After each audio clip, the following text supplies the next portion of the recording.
Good morning mga kuyang. Nandito na po ang inyong Kuya Al. At ito po, ipag-usapan po natin regarding po sa impeachment. Taga po itong mga makabayang black ay talaga nagpupursige na ito'y umpisa na. At ito na nga, kinukulit na nga nila si Senate President Escudero. Subalit ito'y nanindigan at talagang nagmamatigas na mayroon talaga silang sinusunod na roles ng Senado. So ito po ay nabalitaan po nga natin na ito ay nangangalap nga daw ng signature para ito ay mapursige na maumpisa na agad yung impeachment versus BP Sara Duterte. Subalit nanindigan po ang presidente po ng Senate na si Senate President Escudero po na kahit ilang milyon ay hindi pa nagbabago yung kanyang stand to start ang impeachment ay sa maybe by July yata yung pinaka target talaga ang sa 28th Congress.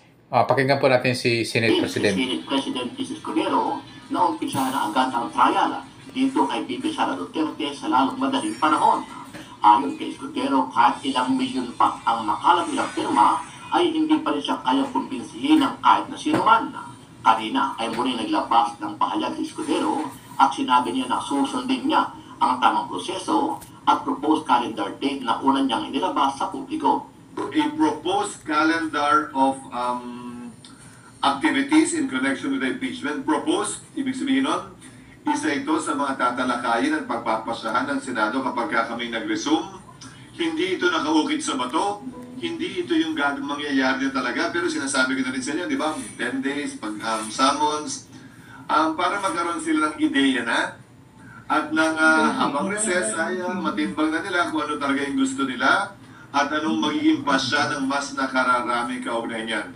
Dahil dito, dismayado si Active Church Party List Franz Castro sa patuloy na pag-aantala ni Escudero sa nasabing petisyon laban kay BP Sara Duterte. Ayon kay Franz Castro, binabiolate ng Senado ang konstitusyon, partikular ang liderato nito na si SP Escudero. Well, actually, nag-violate na sila sa Constitution eh. Diba? Dapat fourth read na nga eh. Yung fourth read na yung sinasabi. Immediately, kahit yung ating mga constitutionalists, yung mga law experts, dapat talaga hinarap na ng Senado itong impeachment. Well, dahil sa SP lang yung nakasalita, siya.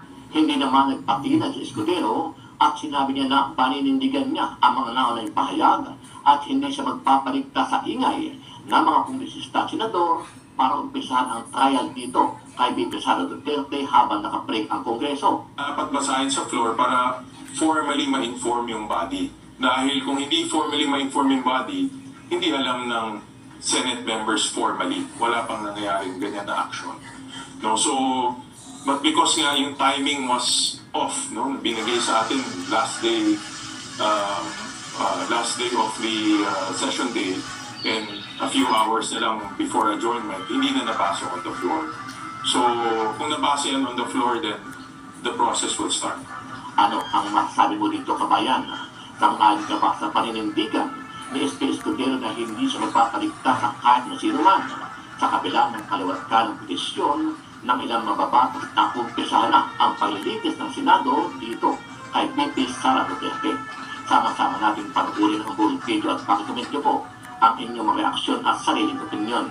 Pero bago yan, sa mga hindi pa po subscribe sa ating channel na Kabayan News PH, pakipindot po ang subscribe button at pakiclick na rin ang notification bell para lagi kayong updated sa mga bagong upload natin na legit at napapanahong balita. Maraming pong salamat.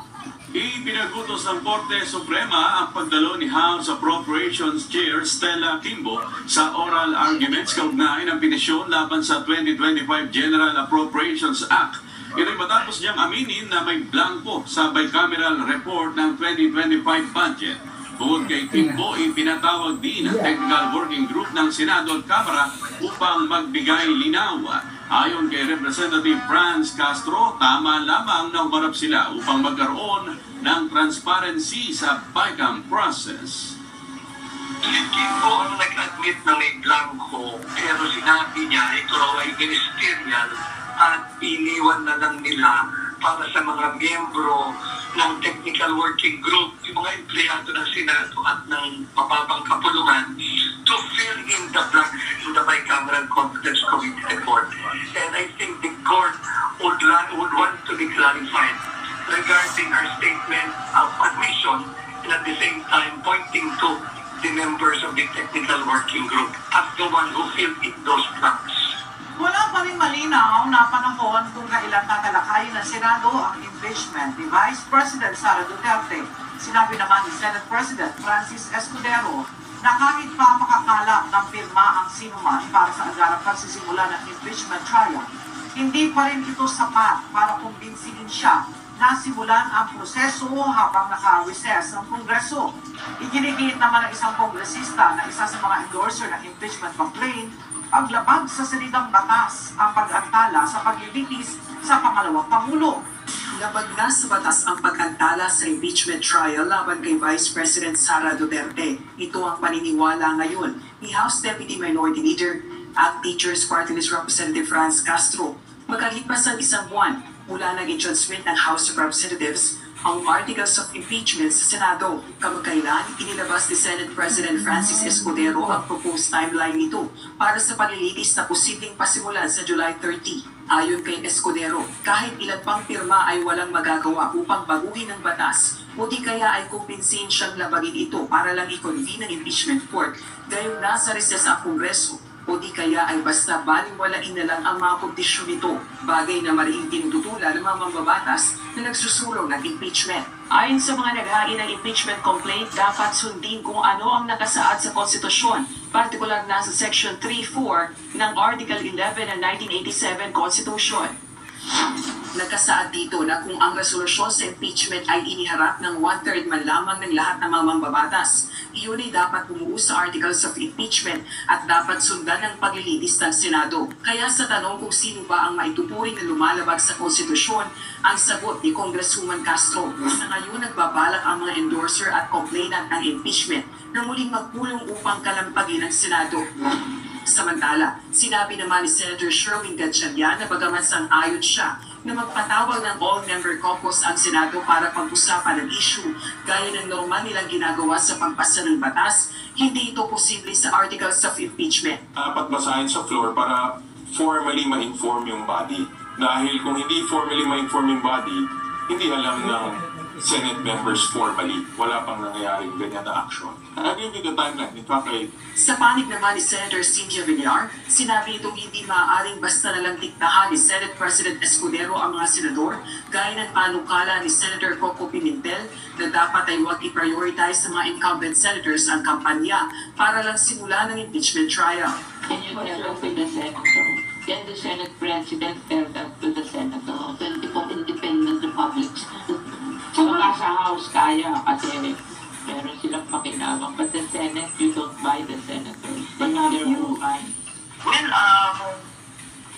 para sa amin at sa mga bayan, edi tama lang na harapin nila yun para magkaroon na rin talaga siguro ng jurisprudence or ng decision ang Supreme Court kaugnay doon sa BICAM. Kasi hindi nagiging transparent kasi ang BICAM.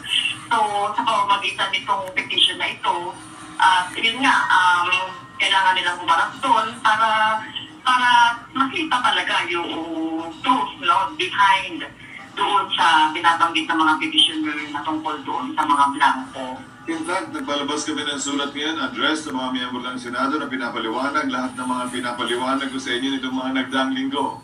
We simply reduced it in writing, informing them, among others, of the position taken by the Senate President as part of my job to take proper order of the subject of impeachment in accordance with our rules right now.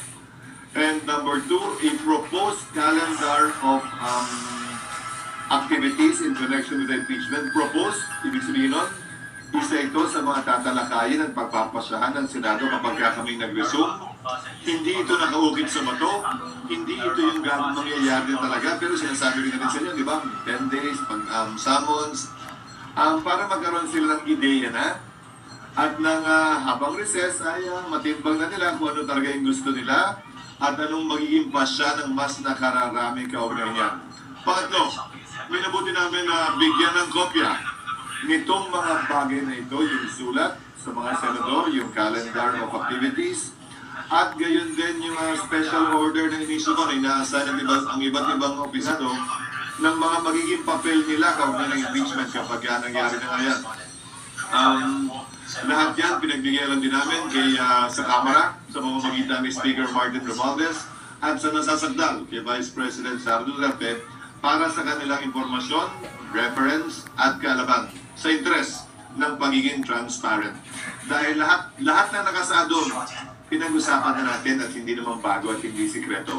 Kaya alam, minabuti na namin isulat yon at gawing formal para kung may gustong mag-question, may gustong mag-akyat sa korte, ika nga, pwede nilang gawin yan ngayon pa lamang para pag nagsimula ay tuloy-tuloy na talaga.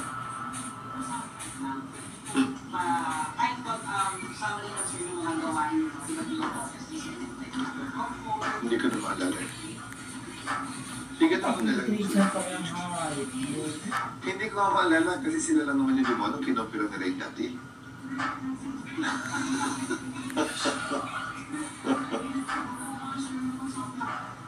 Sir, kung later yung sulat siguro, yung special order... Pinapabigay ko na sa inyo dapat na mas mahali para napasan yun.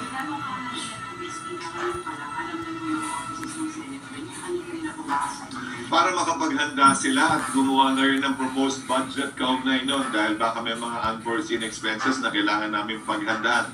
Ulitin ko, bahagi ito ng tinatawag nating quote, taking proper order of the subject of impeachment sa panig at parte ng Senate President na nakasaad, nakapaloob sa Section 1 ng Rules on Impeachment ng Senate.